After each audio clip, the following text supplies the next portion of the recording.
안녕하세요. 6월 11일 목요일 아침입니다. 이 아침에 우리가 함께 살펴볼 말씀은 고린도전서 7장 1절에서 24절까지 말씀입니다. 우리 고린도전서 7장 1절에서 24절까지 말씀 제가 읽겠습니다. 너희가 쓴 문제에 대하여 말하면 남자가 여자를 가까이 아니함이 좋으나 음행을 피하기 위하여 남자마다 자기 아내를 두고 여자마다 자기 남편을 두라. 남편은 그 아내에 대한 의무를 다하고 아내도 그 남편에게 그렇게 할지라. 아내는 자기 몸을 주장하지 못하고 오직 그 남편이 하며 남편도 그와 같이 자기 몸을 주장하지 못하고 오직 그 아내가 하나니 서로 분방하지 말라. 다만 기도할 틈을 얻기 위하여 합의상 얼마 동안은 하되 다시 합하라. 이는 너희가 절제 못함으로 말미암아 사탄이 너희를 시험하지 못하게 하려 함이라. 그러나 내가 이 말을 함은 허락이요 명령은 아니니라. 나는 모든 사람이 나와 같기를 원하노라. 그러나 각각 하나님께 받은 자기의 은사가 있으니 이 사람은 이러하고 저 사람은 저러하니라. 내가 결혼하지 아니한 자들과 과부들에게 이르노니 나와 같이 그냥 지내는 것이 좋으니라. 만일 절제할 수 없거든 결혼하라. 정욕이 불같이 타는 것보다 결혼하는 것이 나으니라. 결혼한 자들에게는 내가 명하노니 명하는 자는 내가 아니요 주시라. 여자는 남편에게 갈라서지 말고 만일 갈라섰으면 그대로 지내든지 다시 그 남편과 화합하든지 하라. 남편도 아내를 버리지 말라. 그 나머지 사람들에게 내가 말하노니 이는 주의 명령이 아니라 만일 어떤 형제에게 믿지 아니하는 아내가 있어 남편과 함께 살기를 좋아하거든 그를 버리지 말며 어떤 여자에게 믿지 아니하는 남편이 있어 아내와 함께 살기를 좋아하거든 그 남편을 버리지 말라. 믿지 아니하는 남편이 아내로 말미암아 거룩하게 되고 믿지 아니하는 아내가 남편으로 말미암아 거룩하게 되나니 그렇지 아니하면 너희 자녀도 깨끗하지 못하니라. 그러나 이제 거룩하니라. 혹 믿지 아니하는 자가 갈리거든 갈리게 하라. 형제나 자매나 이런 일에 구애될 것이 없느니라. 그러나 하나님은 화평 중에서 너희를 부르셨느니라. 아내된 자여 네가 남편을 구원할는지 어찌할 수 있으며 남편된 자여 내가 내 아내를 구원할는지 어찌할 수 있으리요. 오직 주께서 각 사람에게 나눠주신 대로 하나님이 각 사람을 부르신 그대로 행하라. 내가 모든 교회에서 이와 같이 명하노라. 할례자로서 부르심을 받은 자가 있느냐 무할례자가 되지 말며 무할례자로서 부르심을 받은 자가 있느냐 할례를 받지 말라.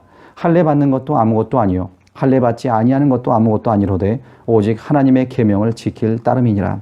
각 사람은 부르심을 받은 그 부르심 그대로 지내라. 내가 종으로 있을 때 부르심을 받았느냐 염려하지 말라.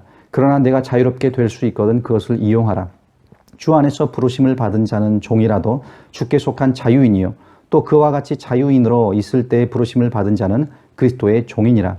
너희는 값으로 사신 것이니 사람들의 종이 되지 말라. 형제들아 너희는 각각 부르심을 받은 그대로 하나님과 함께 거하라. 아멘.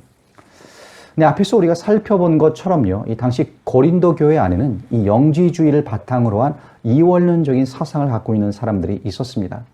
영은 순결하고 거룩하고 불멸한다라고 보았고 육체는 부정하고 파멸적이다라고 보았던 거예요. 그리고 이런 이원론적인 사고는 두 가지 유형의 또 극단적인 삶의 모습을 유발하였습니다.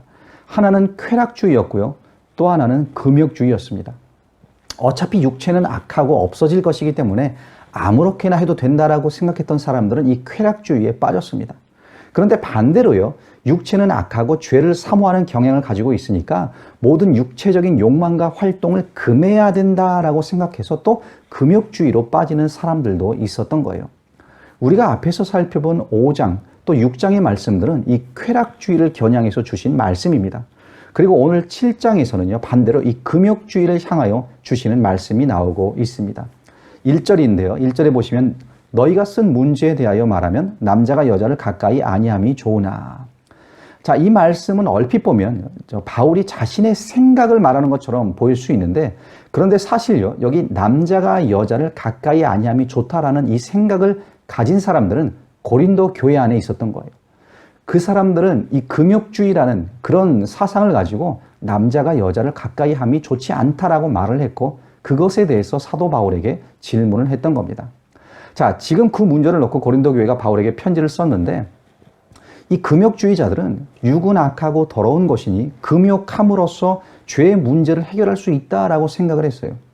지금 이 논리를 가지고 고린도 교회 성도들 중에는 남자가 여자를 가까이 하지 않음이 옳다라고 주장하는 사람이 있었다는 거예요.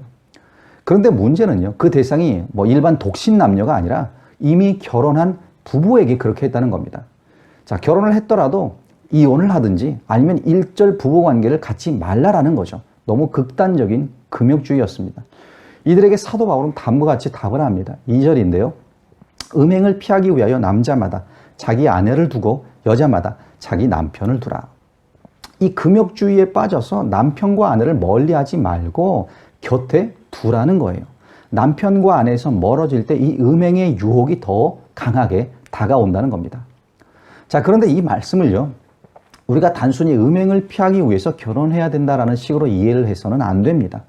바울이 지금 강조하는 것은요, 부부관계는 죄가 아니며 무엇보다 일부일처제, 한 남편의 한 아내의 관계를 지금 강조하고 있는 거예요. 왜냐하면 분명히 성경에서 하나님께서는 사람이 독초하는 것이 좋지 못하다라고 말씀을 하셨고요. 그리고 또한 아담과 하와에게 둘이 합하여 한 몸을 이룰지라라고 말씀하셨어요. 그러니까 이 성과 결혼은 하나님의 선물이며 또한 하나님의 계획이라는 겁니다. 그리고 결혼은 단지 두 남녀의 문제로만 끝나는 것이 아니에요. 더 나아가서는 그리스도와 교회의 관계를 보여주는 그런 영적인 의미가 또한 함께 있는 겁니다. 에베소서 5장에 보면은요, 아내는 남편에게 교회가 그리스도에게 하듯 순종하라라고 말씀을 하면서 남편은 그리스도가 교회를 사랑하여 자신을 주심같이 아내를 사랑하라라고 하셨습니다. 그렇습니다. 하나님께서는 이 결혼이라는 제도를 통해서 우리가 하나님 나라와 교회를 어떻게 사모하고 사랑해야 하는지를 배우고 또 증거하시기를 원하신다는 거예요. 그러면서 에베소서 5장 31절, 32절에서 각각 이렇게 말씀합니다. 그러므로 사람이 부모를 떠나 그의 아내와 합하여 그 둘이 한 육체가 될지니 이 비밀이 크도다. 라는 그리스도와 교회에 대하여 말하노라. 사람이 부모를 떠나 그의 아내와 합하여 둘이 한 육체가 될지니 라고 말했는데 이것은 아담과 하와 때부터 하나님이 제정하신 결혼, 이 부부에 관한 말씀인 거고요. 그런데 그렇게 말하는 이유에 대해서 뭐라고 했냐면 이 비밀이 크도다. 나는 그리스도와 교회에 대하여 말하노라 라고 했습니다.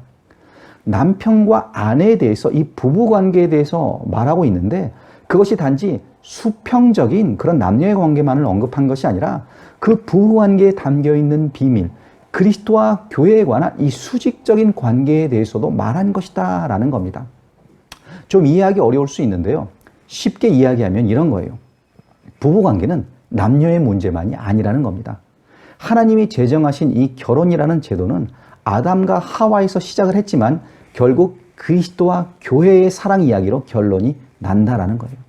그렇기 때문에 이 부부의 관계, 이 가정이라는 것은요, 하나님의 이 비밀을 발견하고 깨닫고 배우는 아주 중요한 그런 현장이 된다는 겁니다. 물론 가정 안에 수많은 갈등과 다툼이 있을 수 있습니다. 부부 간에도 성격의 차이, 생각의 차이, 가치의 차이가 있을 수 있는 거예요. 그럼에도 딱 하나, 예수 그리스도의 사랑을 서로 실천하면서 그 모든 갈등을 견디고 이겨내며 성장하는, 성숙해가는 그런 은총의 자리가 바로 부부의 관계, 가정, 바로 그 자리라는 겁니다. 자, 내가 좋아서 결혼을 한 것 같지만요. 결국 그 안에서 우리가 실천해야 하는 것은 그리스도의 사랑이라는 거예요. 자, 오늘 말씀 3절, 4절을 보시겠습니다. 이렇게 말씀합니다. 남편은 그 아내에 대한 의무를 다하고 아내도 그 남편에게 그렇게 할지라.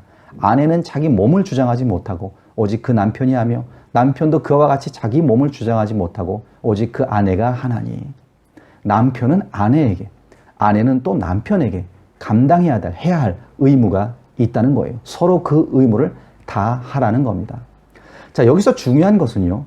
바울은 지금 남녀 상호 간의 위치를 동등한 위치에 놓고 있다는 거예요. 서로 지위에 높고 낮음이 없다라는 말입니다. 이 당시 시대적 배경으로 볼 때 지금 파격적인 그런 발언을 하고 있는 거예요. 아내만 남편에게 의무가 있는 게 아니라 남편도 아내에게 의무가 있다는 겁니다.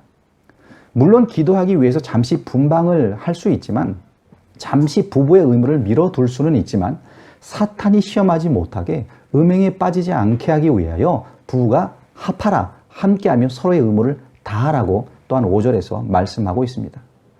그리고 7절에서 말했듯이요. 독신은 은사입니다. 어떤 시대적인 유행도 아니고요. 금욕주의자들이 말하는 것처럼 결혼하지 않았다라고 또 더 영적이 되는 것도 아니라는 거예요. 결혼은 하나님의 섭리요, 계획입니다. 결혼은 한 남자와 한 여자가 연합하는 것입니다. 결혼은 그리스도의 사랑을 가장 아름답게 표현하고 경험할 수 있는 현장인 겁니다. 그렇기 때문에 부부간의 영적인 의무와 이 육적인 의무까지 서로의 의무와 책임을 다하는 것이 건강하고 가치 있는 그런 결혼 생활을 유지하는 비결이 되는 거예요. 우리의 신랑 되신 예수님 앞에 서게 될 그날까지 여러분에게 허락된 이 결혼 생활, 그 소중한 관계를 사랑으로 지켜내시기를 간절히 축원드립니다. 기도하겠습니다. 아버지 하나님, 너무 지나친 이 금욕주의에 의하여 결혼한 부부일지라도 남자와 여자가 서로 떨어져 있는 것이 좋다라고 가르쳤던, 왜곡된 가르침을 가르쳤던 이 고린도 교회, 이 문제를 묵상하면서 우리는 하나님께서 허락하신 이 결혼 제도가 얼마나 소중한지를 이 아침에 함께 나누었습니다. 간절히 바라옵기는 이 세상이 더욱더 악해지며 아버지 부부간에 서로의 의무를 다하지 못하여 상처받고 아픔을 나누는 그런 아버지 부부들이 있습니다. 간절히 바라옵기는 아버지 앞에서 이 그리스도의 사랑을 실천할 수 있게 하시고 우리의 영적인 의무와 또한 육적인 의무를 다 감당할 수 있는 우리 베델교회 또한 신랑 신부들이 다 될 수 있도록, 부부들이 다 될 수 있도록, 가정이 될 수 있도록 인도하여 주시옵소서. 그리하여 그리스도의 향기가 나며 그리스도의 사랑이 보여지는 그런 천국과 같은 가정들을 세워나갈 수 있는 우리 베델교회 모든 지체들이 다 될 수 있도록 아버지 하나님께서 은혜와 아버지 하나님 진짜 도움을 허락하여 주시옵소서. 주님의 도움을 간절히 간구하오며 우리 주 예수 그리스도를 받들어 기도드리옵나이다. 아멘.